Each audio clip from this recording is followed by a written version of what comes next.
Hello, my name is RT and I love painting miniatures in a day, voluntarily. Have fun watching me painting 73 miniatures in a day. You cannot time me now. What? No. The intro filming is done. What do you mean shit just got real?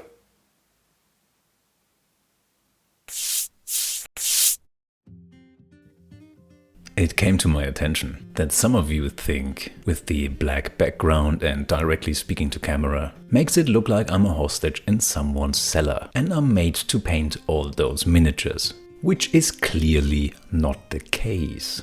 Please and help. So a friend of mine invited me and our regular gaming group to play this new board game with him that he's just gotten, Hunters AD 1492, which is a cooperative board game for 1 to 4 players. Every player plays a hero character and you are going to play a campaign over the course of a few weeks. It did sound fun and I like hanging out with those guys, so I agreed.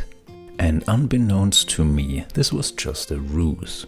Because only a few days later, this is what popped up in our WhatsApp group.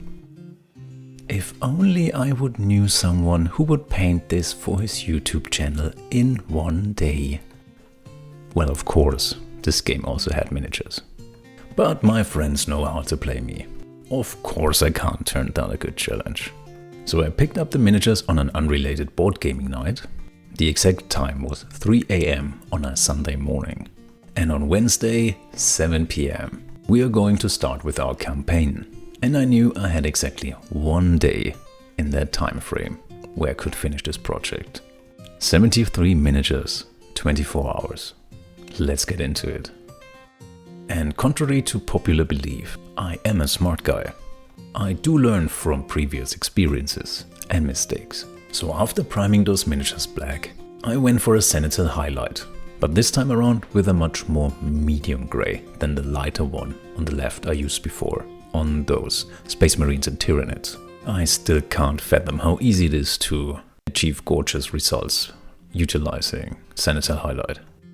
I then went for dry brushing the whole miniature again white to bring out those highlights and details. And in combination with the less light cenital highlight, I achieved a stronger contrast between those medium layers and the highlights, which was exactly what I wanted to try out this time around. I first started painting all those monsters, which were quite forgiving to paint. They had a lot of huge surfaces that I could just drench in one single color. I then went in and painted a few details like the horns and the claws on this monster. And I was just flying from creature to creature. I really love how these banshees and fire whatever turned out. I also made sure to paint different fur colors, for example if I had multiple miniatures of the same kind, like wolves or rats. The werewolf was the favorite out of all these creatures and I opted for a white wolf scheme.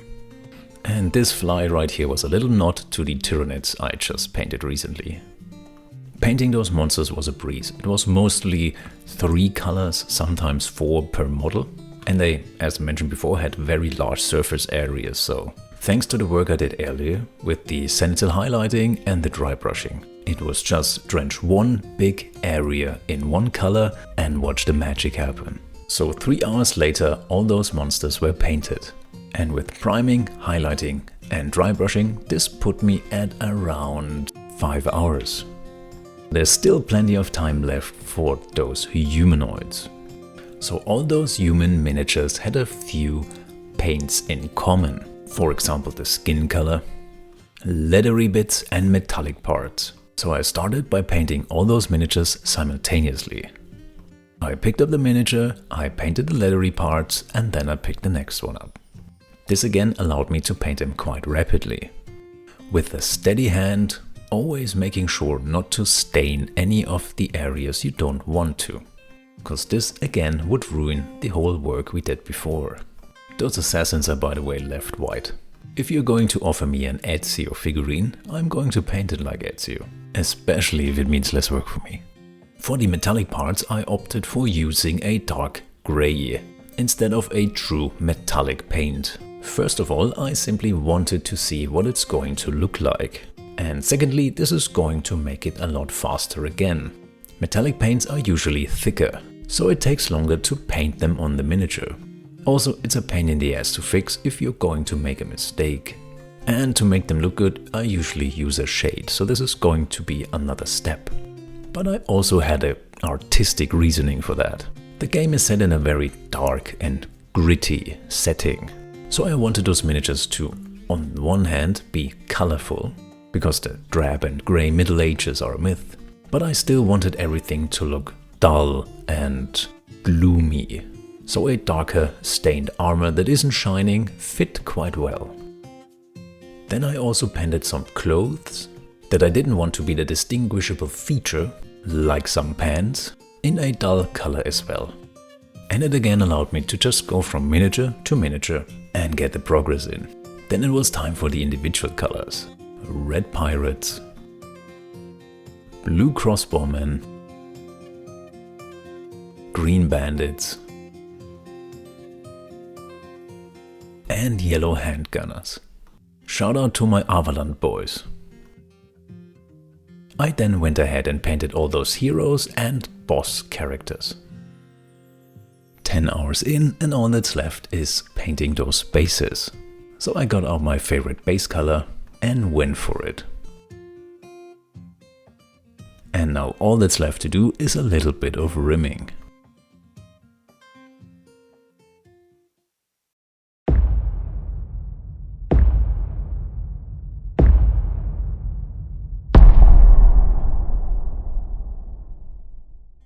And here it is, 73 miniatures, painted in 11 hours.